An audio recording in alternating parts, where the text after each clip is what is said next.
Hey guys, welcome to the Empty Popcorn Buckets production. I'm your guest host today, Kam Johnson. You might have seen me before in the Marvel Rewatch series as Multiversal Cam.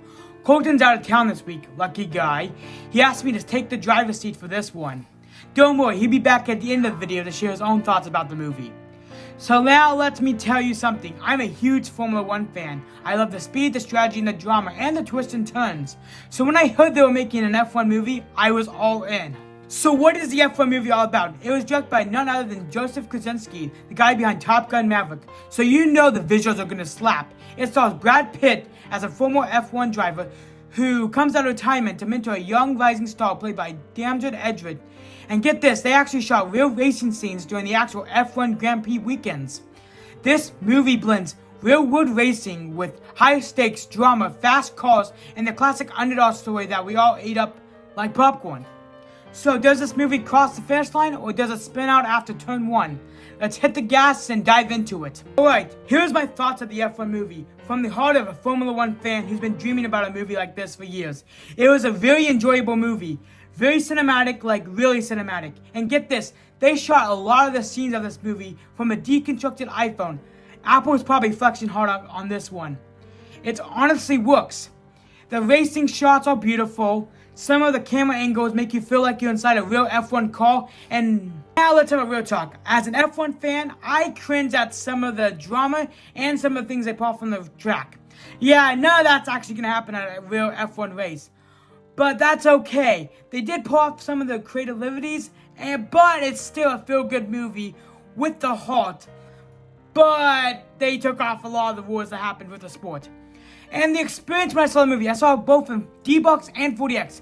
Let's talk about the 4DX experience. The chairs were moving for the full 2 hours and 36 minutes of the runtime of the movie. It rained down water and squirt water at your face during the rain scenes. When the cars crashed in the movie, there was smoke that popped at the bottom of the screen. But the downside to 4DX of the Formula 1 movie was the back pain it cost.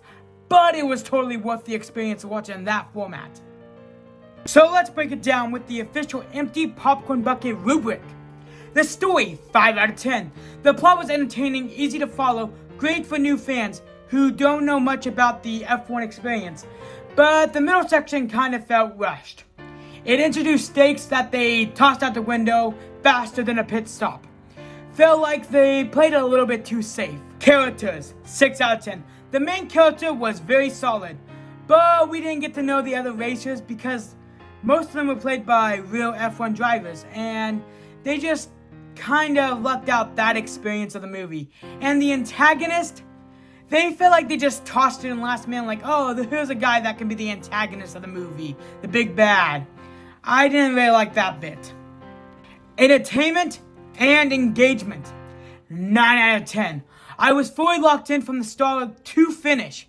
It moved fast, literally, but never felt bloated or boring, and the 4DX ride literally made me feel alive. Like, this is why I love going to see movies. Kind of alive.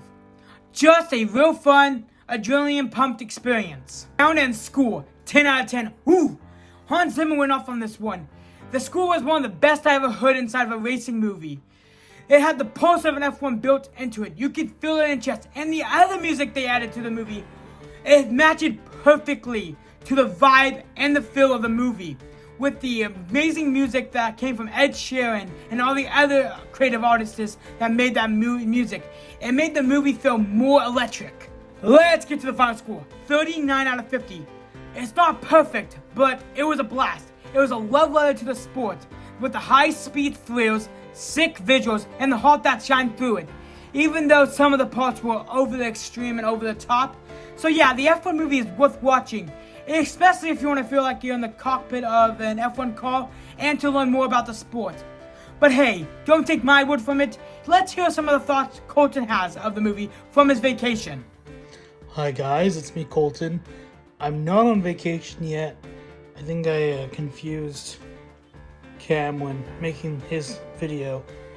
I'm making it so this video is posting while I'm on vacation or about to leave. It depends. You'll know when you're watching it. But here's my quick thoughts of F1. So I got to see it at an early screening, which was pretty cool.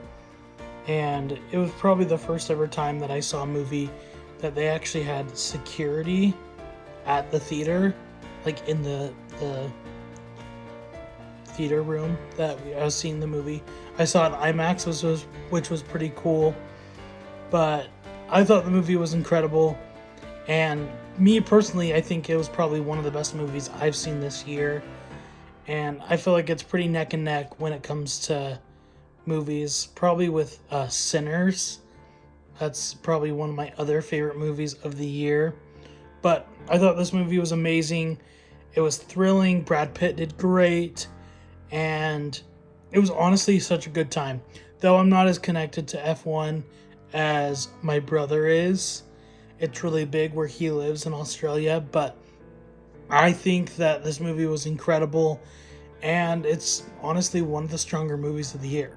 So I'll send it back to Cam and he'll wrap up the video, but I'll see you in other videos.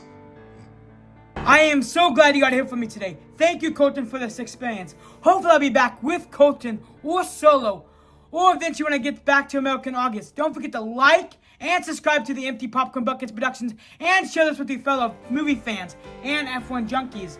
And don't forget to check out the Empty Popcorn Buckets Productions on TikTok, Instagram, and Letterboxd. We got reviews and a whole lot of popcorn-worthy content.